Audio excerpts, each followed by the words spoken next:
Hi, we're back. Okay, tell me about that anti-power hack. Yeah, the anti-power hack is something we fall for frequently, or if we don't use the anti-power hack, we fall for it frequently. Because we got, like guys like Tony Robbins, they go, oh, you are now motivated. And that's real easy for us to accept because when we give our motivational power up to other people, like we do the disciples of Tony Robbins, basically say to themselves, you know what? I don't have to worry about my motivation because Tony will tell me what to do. Unfortunately, Tony's solution is more to take control of your money than it is to take control of your motivation.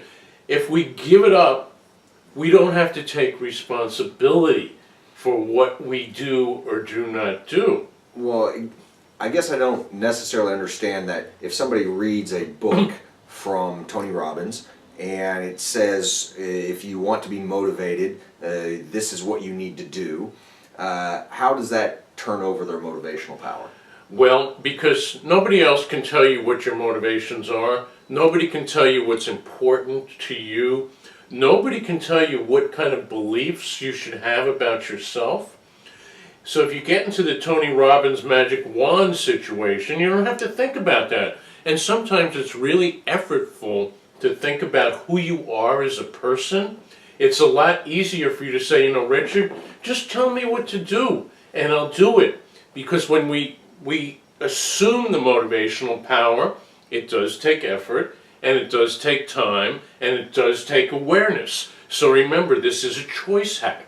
Right. So that means we have a choice of taking responsibility for our own motivation and our own behaviors, or giving it up to somebody else. Right. So the anti-power hack says be conscious of when you do that. And throughout society, we have all kinds of rules and situations.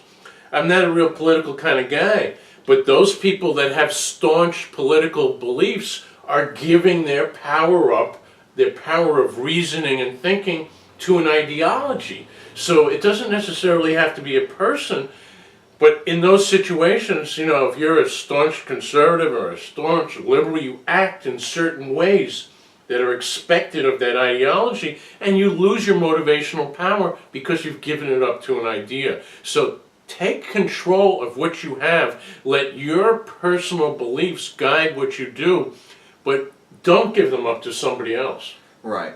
In some sense, it's by becoming committed to one particular ideology or another, you're no longer able to, it makes it less effortful for you. It Sure. makes it easy. If I give you a set of rules and you agree to follow those rules explicitly, then yeah. What do you have to think right, about? Nothing. You just do what it says, and right. everything's good. And the people that are selling you these ideas, it's always to their benefit if you follow their rules.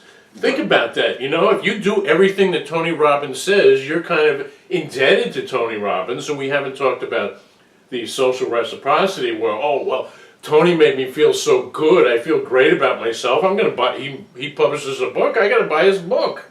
Okay? Right. Don't put yourself in that situation. Be independent. Follow your beliefs.